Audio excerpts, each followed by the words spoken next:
It's the Locked On Flyers podcast for Wednesday, August 20th, your daily dose of Flyers news, analysis, and high quality content that's asking, what's Travis Sanheim got to do to be a bigger part of the top defenseman conversation? Good question.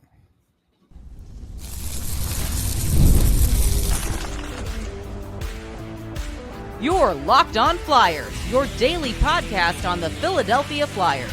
Part of the Locked On Podcast Network, your team every day. Hey there, and thanks for making Locked On Flyers your first listen every day. I am Rachel Donner. I've been podcasting about the Flyers, the NHL, and hockey for a decade, and I'm here with prospect expert and Flyers credentialed reporter for 20 years, Russ Cohen. Today's episode is brought to you by FanDuel. Football season is around the corner, so visit the FanDuel app today and start planning your future bets now. To keep up with our latest episodes and Flyers news, you can find us at Locked On Flyers on all your favorite socials. And of course, here on the Locked On Podcast Network, your team every day. We are going to talk a lot about Travis Sanheim today, as well as get to your mailbag questions. One thing we did not touch on the Monday show was the Hlinka Gretzky Cup, which we did preview on the show, and Team USA won the tournament. They had not done so since 2003, so that's pretty long time, pretty cool. Obviously it being a U18 tournament, there's a lot of conversation around it related to the draft. And Blake Zelensky, who's from South Jersey, we talked about him. He did pretty well in the tournament, 3 goals, 3 assists in 3 games. And he was the highest scorer for Team USA. Yeah, he's real good. I don't know if he's a guaranteed first rounder. I think he's got a shot. We'll see how that develops because, again, there's a lot of time between now and, let's say the U18s. So he's on a good track. He's a real hardworking kid, and that's going to get him far. You're not going to look at him like, oh, he's got Gavin McKenna kind of potential. And no. But he plays a 200-foot game. He forechecks. He does all those good things out there that leads to points and other things. Would it shock me if, like, in this tournament he does this and then World Juniors he's in a different role and doesn't have these kinds of points? No, because that's the kind of player he is. And so I think you have to first be able to categorize what he is, and that's what we're finding out. Right. And he spent some time in the USHL, which is really good. He has a commitment to Providence College, but it's not for a couple of years. Right. So he's got a little bit of time to cook. And I am very intrigued to see what he does this upcoming year, given that really strong performance this summer. We will absolutely keep an eye on him, partially because, he is a local kid from Berlin, New Jersey. I'm friendly with his family a little bit, and I've been tracking him for a little while. So, yeah, it's fun to see the progression. Yeah, absolutely. One of the things that the offseason generates a lot of is lists and ranking lists. And I think Bleacher Report just put out a real interesting one where they picked who the top defenseman was on each NHL team. So the 32, one from each team. It's not the top 32 in the league. It's the top one from each team. Right. And then ranked them from best to worst. Obviously, Cale Makar is going to be number 1 on that list. Quinn Hughes is going to be number 2 on that list. The Flyers representative in this ranking, and we'll put a link to it in the show notes, of course, so you can take a look at the whole list yourself. Travis Sanheim, as is the obvious choice for best defenseman on the Philadelphia Flyers. He was ranked 29th out of 32. And it's no surprise, I think, that the top Flyers defenseman is ranked so low relative to the top blue liner around the league, right? Yeah, I mean, again, I know fans like to think of them as a better team. Some do because of potential and stuff, but potential didn't come through last year, and it takes a while. So when you're the best defenseman on a bad team, like you're all of a sudden you're not going to be in that top tier unless you're a high scoring guy. And so, I looked at the list, and honestly, the only guy that I would take him over would be Vince Dunn. And Mm-hmm. but we've also talked about Seattle not having a great defensive core either. Like these are just the way it is for these teams right now. And so, yeah, I mean, you don't like to see him in that spot because he is a good defender, but in reality, he kind of is in that spot. Yeah, Vince Dunn was ranked number 23. So, Yeah, I didn't a think good that was a legit. good number of spots above where Sanheim was. And I kind of agree with you there. I think, is there an argument to be made that he's better than Jackson Lacombe? Also, I don't think so. I think Jackson Lacombe scored thing 14 there. goals, and while some I people are know. just viewing him as a guy who's just come on the scene, he's really not. Like he's been building, so that's Yeah, why I would. maybe it's the longevity of it in terms Right. of being more hyper aware of his game. Like Yeah. I know Travis Sanheim's Right. trajectory a lot better, Yes. obviously. Some people are Uh, just kind of getting used to so Jackson Lacombe. So yeah, that's fair. That's yeah, fair. I think that's what it is. He just doesn't like jump out to me. But again, because of the way this list was compiled, there's Mhm. obviously teams that have multiple defensemen that are better than Travis Sanheim, right? Right.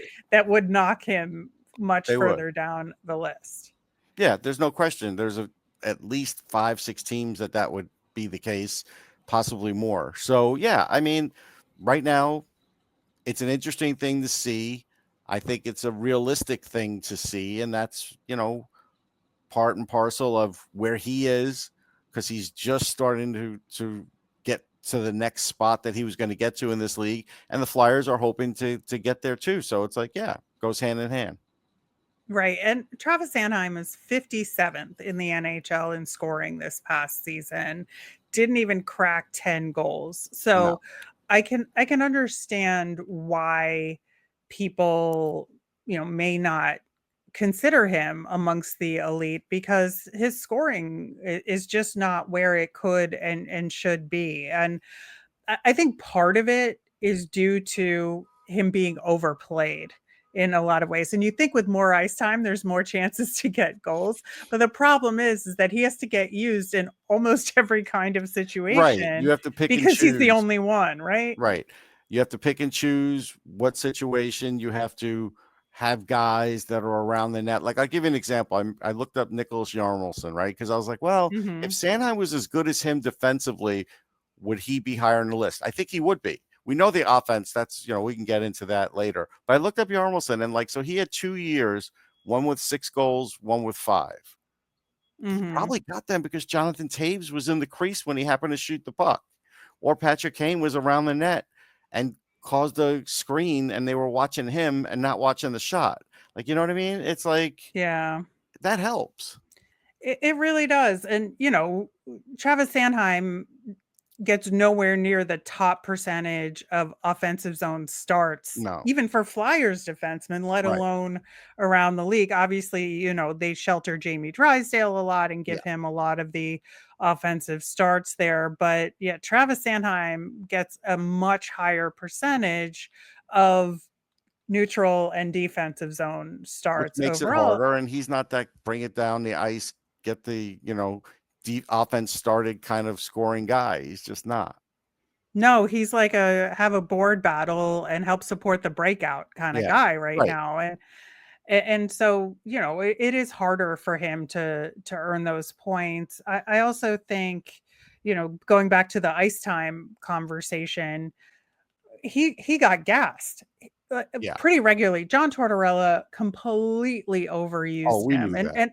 and we talked about it pretty much constantly. I would say less so this past season Yes. because that was one of the things in last off season that John Tortorella was like, "Yeah, I overused Travis Sanheim," and he was trying to be deliberate about Right. not overusing him this past year, which he did some of the time, like a lot less to his credit, Mm-hmm. but still was not good. When you look at that No. overall average ice time, even for a defenseman, it was high. No, it was high. It was always, I mean, there were some games where it was ridiculous, really. I mean, the credit to him for, just taking whatever was on his plate. Yeah, I mean, he had 4 defensemen in the regular season, the 4th highest ice time and minutes in the league. And take a guess who were the three guys above him. It's going to be Cale Makar, right? Yep. Zach Werenski, which checks out, Yep. right? Who is actually number one on the list. Cale Makar is number two, Right. and Moritz Seider, who is literally holding up the Red Wings blue line, right? No question. Like, that's true. Yeah. Yeah. And there's no way, relative to the quality of the team that the Flyers are, that a guy like Travis Sanheim should be playing that much. Right. Like they just shouldn't have done it that way. Yeah. And this year is probably going to be the same. I'm sure it's more of the same.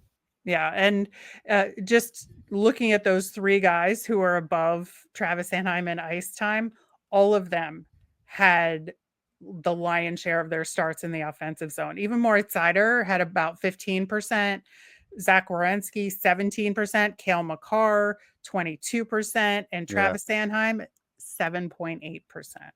Yeah. So there's an explanation. It's not an excuse, but an explanation for Travis Sanheim. Yeah, but I still don't expect them to be in the list next year either, to be any higher, to be fair.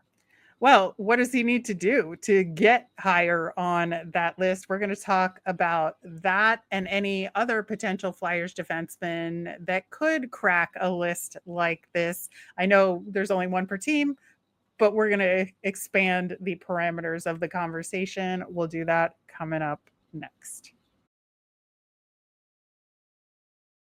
Have you ever decided at the last minute to head to a ball game with friends or family? Maybe it's game day. You suddenly realize you want to be in the stands. That's exactly where Gametime comes in. It's the easiest way to grab last minute tickets without the stress. With the money you save on tickets, you can splurge on food, drinks, merch, or even invite a bigger group to come with you. Gametime makes it possible, and it makes buying tickets fast and simple. The prices on the app actually drop the closer you get to first pitch. They've got incredible last-minute deals, clear seat views, and a lowest price guarantee that takes the worry out of buying.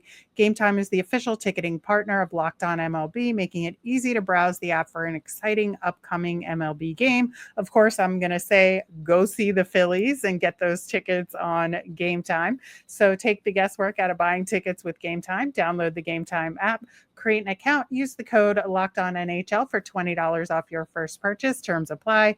Again, create an account, redeem with the code LOCKEDONNHL for $20 off. Download the Gametime app today. Last minute tickets, lowest price guaranteed. All right, on Friday's show, we are going to have our poll results on Tyson Foerster that we asked on the Monday show in terms of his play. So make sure you get your vote in and let us know why you voted the way you did in the comments. There's a link to that poll in the show notes, and it is on our YouTube channel.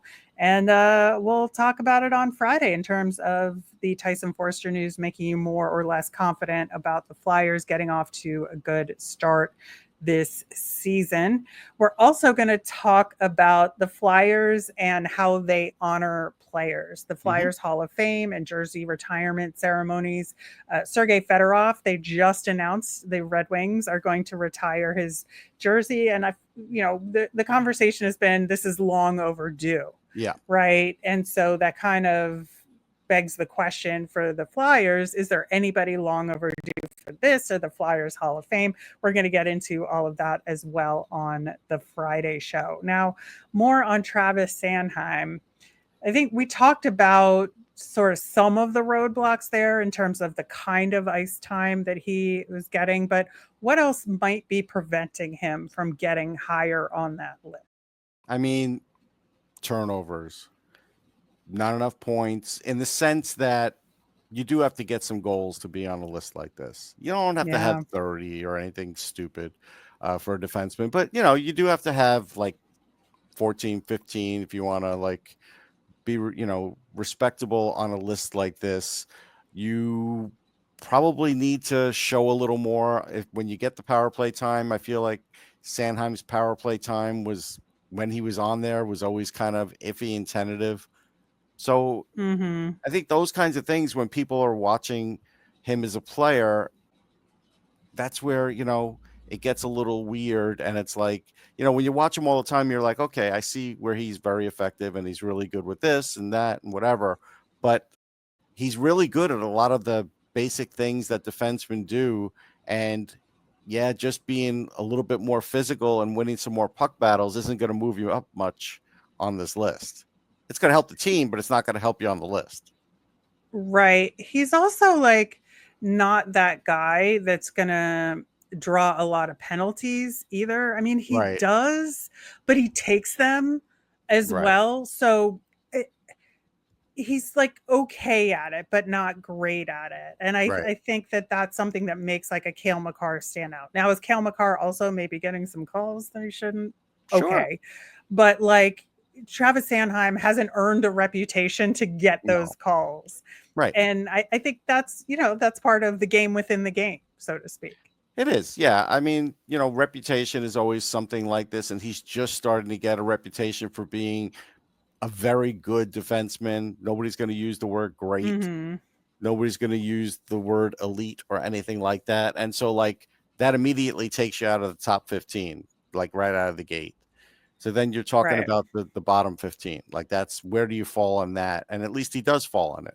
Right. And I think, you talked about some of his puck control. There's definitely an issue there. He had 127 giveaways to 51 takeaways this past season. Like that's a huge part of it right there. And, it is part of that due to being gassed a lot. Yeah, I would say so. Make mental mistakes. Sure. I think so. It's not all of it, but it's some of it. And I also think John Tortorella's system, as we saw, they did not get along at all, right? No, right. And there was definitely tension there. And I think because the Tortorella system did not work to Travis Sanheim's advantage, and we saw like Travis Sanheim literally took one for the team and blocked a hell of a lot more shots than he should be. Agreed. Honestly. And so I think if you kind of lift that veil from Sanheim, and we saw that at the tail end of the season to some degree, that when there's a little bit more free with that change, there's more freedom in his game. And he's not just a shot blocker. Like he was almost rivaling Nick Seeler in some ways in that category. Like, I think that'll go a long way to him potentially moving up in these kinds of lists. Yeah, I agree. I mean, he does play important minutes. He'll still play important minutes for the Flyers. Right. Would he play important minutes on a lot of other teams? That's the other thing that would come into it, and that's where it would change his ranking. I think so.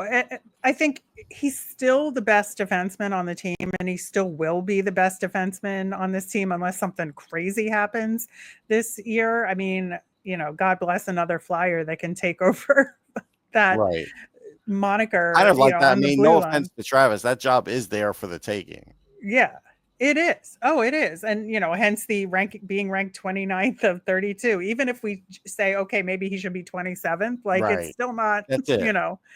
he's a placeholder for it. That's what he is. Right. And, again, he's a really good defenseman. He's just not an elite defenseman. And we know that.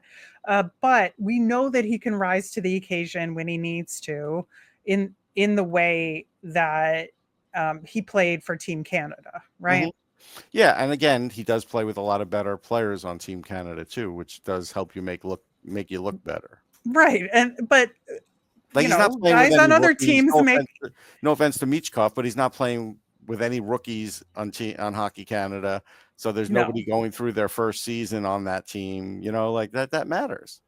It does. It absolutely does, which kind of leads us to the other Flyers defenseman here. And, we've mentioned that we're doing a Locked On NHL top 100 players in the NHL. And, we only submitted Travis Konechny and Matvei Michkov to that list because Travis Sanheim probably would have been next on that list, but he's like not even close because if he's like 29th of 32 defensemen and we're not even like factoring in forwards and goalies here and teams with multiple defensemen that are better than Travis Sanheim either, like there's just no way that he's anywhere near this top 100. So we couldn't in good conscience submit him. No, but I do think the team he's been playing on with the Flyers has been part of that. I just Cam York and Jamie Drysdale are obviously the next two on the Right. list, and like I just don't see either one of them even getting to where Travis Sanheim is, at least this next year. It's Yeah, I mean, possible, but Drysdale will with points, hopefully. Will he do it yes. with his all-around game? It wasn't a whole No. season last year of that. It was maybe a part of the season. York's really good defensively now. His points, they died. Will Right. it get a little better under Tocchet? Sure. It would have to get to be like, 50, 45 point better. I don't know if it's getting there. Drysdale might get those points, but then he might not have the other things in this game. So it's a tough one. I mean, I think if anybody's going to do it, it'll be Drysdale, but will he do it? I'd flip a coin on that one. Right. And the guy I go back to in my head on Drysdale is Shane Gostisbehere. Right. Right. And the last Flyers defenseman that kind of could play that role that we had. And Ghost is still 19th in points for defensemen in the NHL, even though we know like his defensive game, which was barely there to begin with, has not gotten better No. in those intervening years. He's still churning out the points, understandably on a much better team in Carolina now, but still churning out those points. And that's what you got to do when you're a guy like Jamie Drysdale. Yeah, the only difference is and this left him for a little while in Philly, but he has an elite shot. Now, when he's not scoring on that shot, it's really good and causing problems so that it does set up opportunities, rebound opportunities for teammates. Drysdale's shot has not been great. It's been average, and York is below average. And so that's the other thing. So that's where Gostisbehere has an advantage, is that because Drysdale could definitely get as many or more assists than Shane Gostisbehere in a perfect world, but goal-wise, no, not going to happen. Well, we will see if any of these guys have improving seasons. I certainly hope they do. In the meantime, we do have your mailbag questions to get to and your comments to react to. We're going to do that coming up next.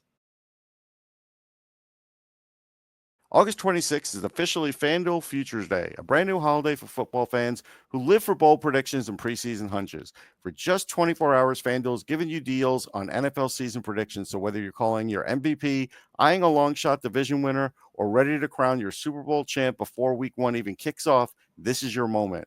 I have to say, even though I said the Ravens, if you want a longer shot, maybe the Denver Broncos. I kind of like Bo Nix and the coach and such. Visit the FanDuel app today and start planning your futures bets now. Because Futures Day is one day and one day only, FanDuel, play your game. All right, getting to your mailbag questions and comments here. Joe McCloskey commented about our Tyson Foerster conversation from the Monday show, saying Foerster is young and hungry. His game improved each year, and he was a bright spot playing for a difficult coach. If he gets top 6 minutes, he could get 30-plus goals. The schedule will be tough out of the gate, but I think he'll have a breakout season if he stays healthy. I don't disagree. It just, we'll see. Just because he's starting the season, because he's healthy enough, we don't know what he really missed as far as working out over the summer. I'm sure leg wise he's fine, Right. but everything else. But when you have a situation where you have an infection and Like such, fitness might be. yeah, you may not be able to do as much because of the fear of it spreading. So I'm gonna ease up on that a little bit just because of that.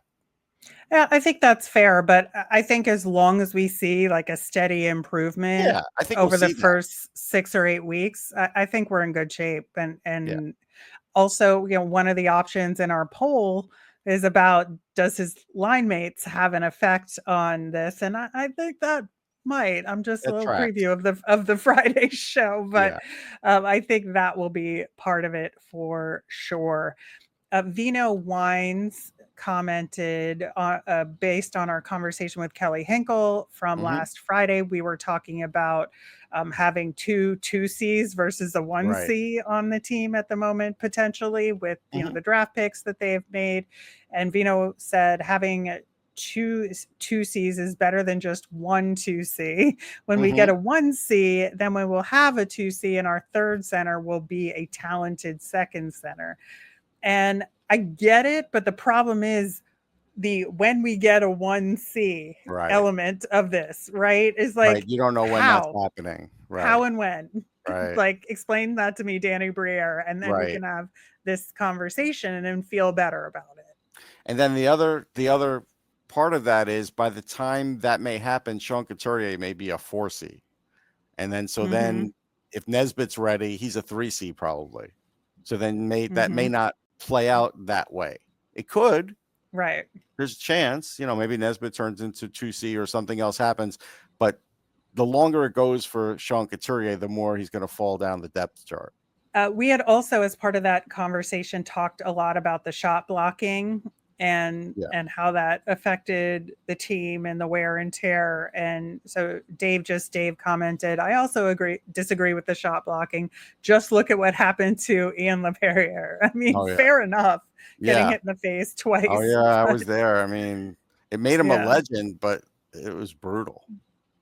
Right. And so Robert replied to that comment, which I thought was interesting, just saying shot blocking should not be a part of a system of play. If the opportunity to block a shot specifically for a defenseman, go for that play, but not the whole team focusing on blocking shots as a style of play. And I think that's one of the biggest changes we're going to see between the Torts system and what Rick Tocchet puts. Yeah, I think so, because a lot of players in the league have, when they see these players dropping down the shot block, they've gotten very good at moving around that and then making opportunities happen anyhow. So that's the other part of that, is it's a timing thing too. That's hopefully going to be one of the biggest changes that we see. We don't know for sure, but we think it will. And like they're saying, you can't eliminate it completely, and you shouldn't. There are reasons and a time and a place to block shots, right? But that to rely on it as your overarching method of defense just makes no sense, right? Towards the end of a period, end of the game, when you're just trying to, hunker down, hunker down, good word, then it makes sense. Yeah, absolutely. All right, WR-CO2FN. I'm not sure how that is meant to be pronounced. There's a lot of creative names. I know. Says, I think many forget that from the get-go, Danny B stated that the offseason 2026 would be when the Flyers have the money to make big moves. He always stated cap-wise, their hands would be tied until then.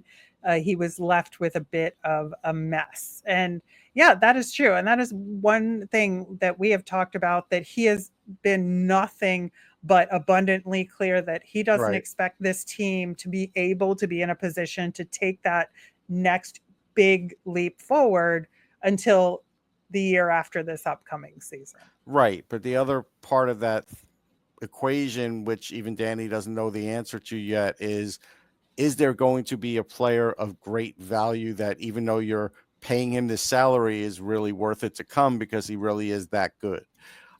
That's a tough one, because they still may be in a position where they have to overpay in the marketplace, because some players have other places they want to play before the Flyers, and I'm pretty sure even after this season there's still going to be a big list of them. And so that's the other problem, is just having the money doesn't necessarily solve the problem.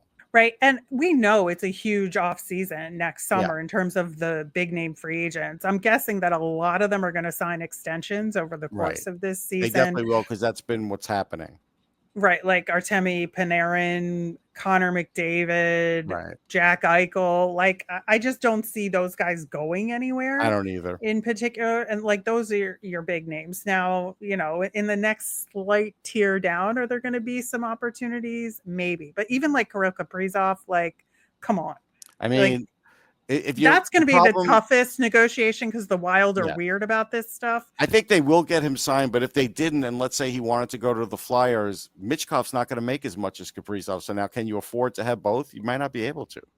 Yeah. And that's why I feel like kind of the next tier down is going to be where the opportunity is. I think the Jason Robertson conversation is going to be one I'm going to be keeping a very close eye on. I think, he is an RFA, but I think that based on where Dallas is headed, and I don't think Dallas will be as good this upcoming year as they were this past year, there's going to be maybe some people itching to leave. So we'll see. Yeah, there might be, but I still think he's going to stay. He's a pretty loyal guy. I think there'll be other players that'll go, but you never know.